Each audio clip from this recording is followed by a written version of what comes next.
Ready, box. Alright, y'all. I'm making a video I want to make for a very long time. As you know, I'm a victim of brain rot. I watch a lot of anime. Like to combine the two, see where they match up in the middle, right?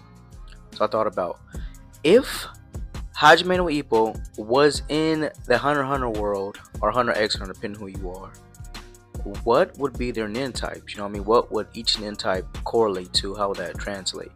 And so, shout out to Mind's Eye. I picked out this video of boxing styles. I picked out the six boxing styles I picked six boxing styles I picked fit the best. Oh my god, fit the best for the six nin types.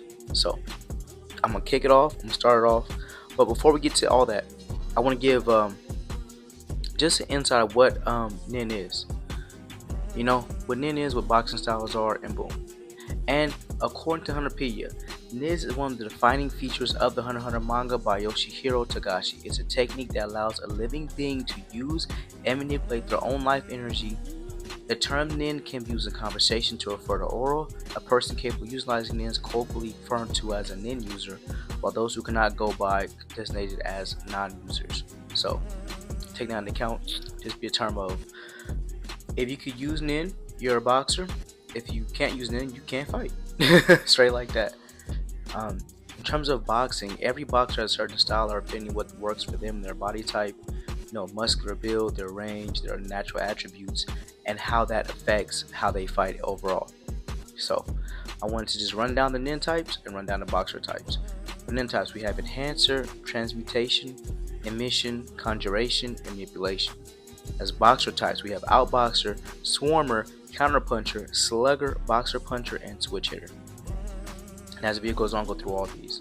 So, to kick it off originally, let's start with the first nin type. Now, just give disclaimer. Even though the Wikipedia may say something different, like maybe it's like I pick enhancer, they pick hybrid, this is based on the Hunterpedia, how good I feel they fit into those. So, first we have up is enhancer. Shout out to Gon and shout out to Uvogen.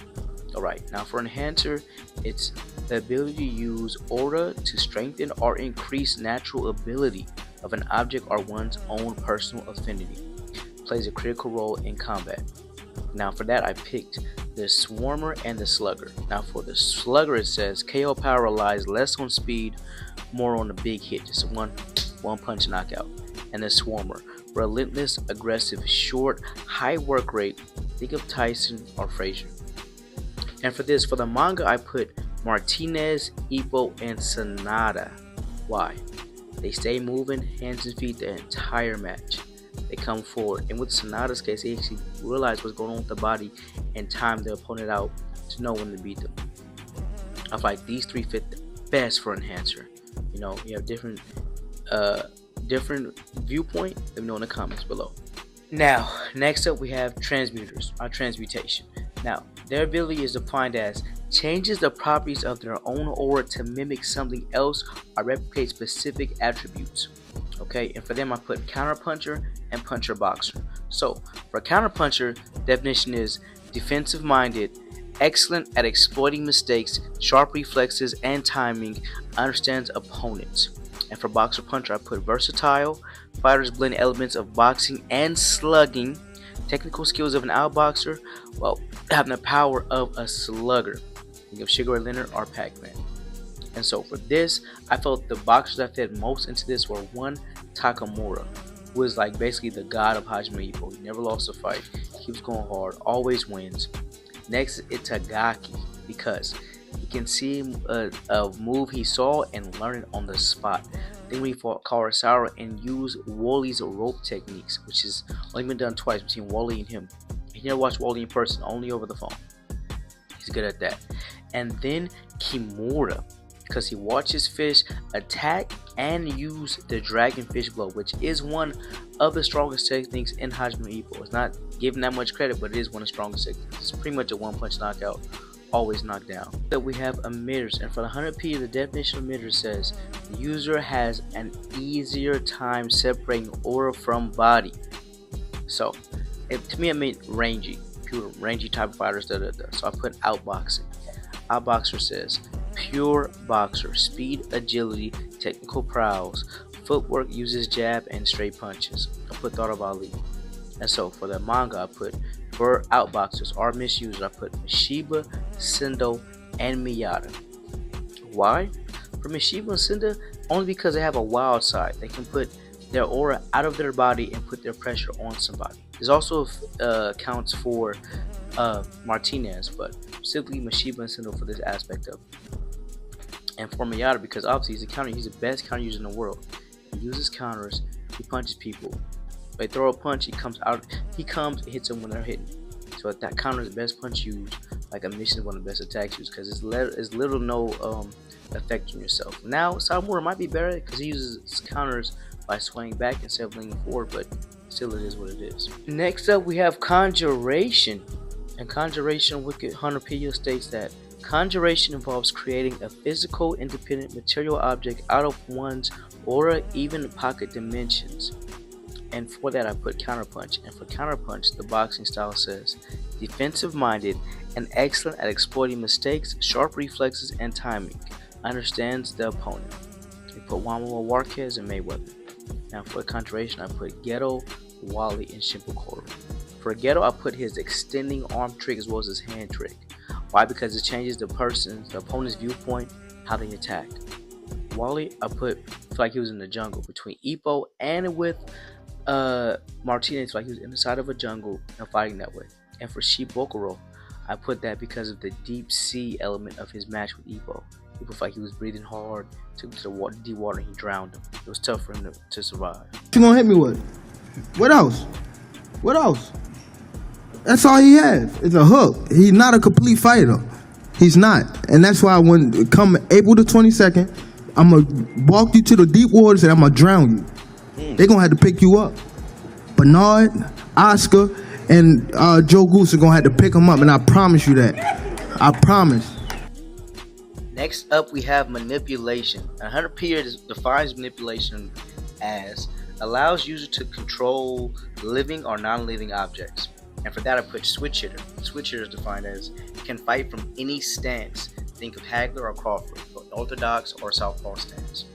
And so, for Manipulation, I put Kawasawa because when he fought against Itagaki, he was slowing it down. It made Itagaki feel like he was losing his time. As you know, Itagaki could be one of the strongest when he's focused, but it's easy to get him off his rocker. His mental stability is not all the way there. He's almost like Ippo in that sense, but he has more confidence than Ippo. That's what takes him to the other level. But they're almost like two sides of the same coin. That I put Iga because of the switch off what Baron taught him. So as he switches it off, he goes from being a bum fighter to an absolute murderer. And he's unstoppable, wrecking machine. You see he knocked the grease off Aoki. Terrible fighter, man. I'm glad my man is okay. After that, I put Dragon because he's a true southpaw, meaning that he fights orthodox. Both of his punches are devastating. The Heaven's Cannon, and I forgot the other one. But our ground cannon, I want to say. But that is what I put for Manipulation. Just because those tactics control the person they're fighting against, and it kind of trips them out. And finally, we have Specialization. It's one of the rarest abilities in Hunter x Hunter, and essentially it has elements from all the other categories, but doesn't necessarily fit into one wholeheartedly. And for that, I put Boxers. Boxer Puncher again, just because of the versatility, take elements of slugging, actual fighting, and technical skills. Now, for this, first I put Vogue, because Vogue he's that guy, but he actually is an outboxer. We use elements of infighting to be more appealing in Japan to actually get better fights. Because if he went outbox, he could cruise his way over to victory, but he wouldn't even get the viewership, get his name out there, and closer to winning. After that, I put Kobayashi, and I know that might be a little controversial, but his fighting style could win him a world title. I know it sounds crazy. The jab and grab, yes, the jab and grab can win you a world title. It messes up rhythms, it sets up traps, counters are good. If he didn't get greedy, you really could have beat Ippo. Ippo shouldn't have won that fight. That was definitely plot on him, but it was exciting though. But his ability because he's not really an outboxer. He's not really a end fighter because he doesn't dance around too much. He kind of just grabs you every chance he gets a clinch. The hugger fighter. And for the third person, I put Brian Hawk because of his insane fighting style. But more than that, his ability not to train. He didn't train, but he always be ready to fight, tip-top shape, physical condition. He was killing it. And looking back on that fight, Emmett Sheepa's fight, just a side note, like, why aren't these world champions training? Like, you know, and come on, you gotta change, you gotta earn it, you gotta be honest about it. But I think that switch in mindsets would have made Rosario win when he admitted he was wrong, when to come back and try harder. His fist became true. Maybe the true fist helped him win. More headcanon. But Brian Hawk would definitely be a specialist. Just how rare his fighting ability is, and how rare his actual ability is. But yeah, I didn't want to put. Also, I didn't want to put Wally and Brian Hawk in the same thing. Felt a little too on the nose. Have more creative. But that's my thoughts on this. Let me know yours below. Do you agree with my choices? Do you disagree with them? Anyone you put in any different inability? Like, comment, subscribe, and I'll catch you on the next one. It was bad, man. Wait till they catch you outside, man. boy, if it have the ball spot on the concrete, nigga. Oh my god.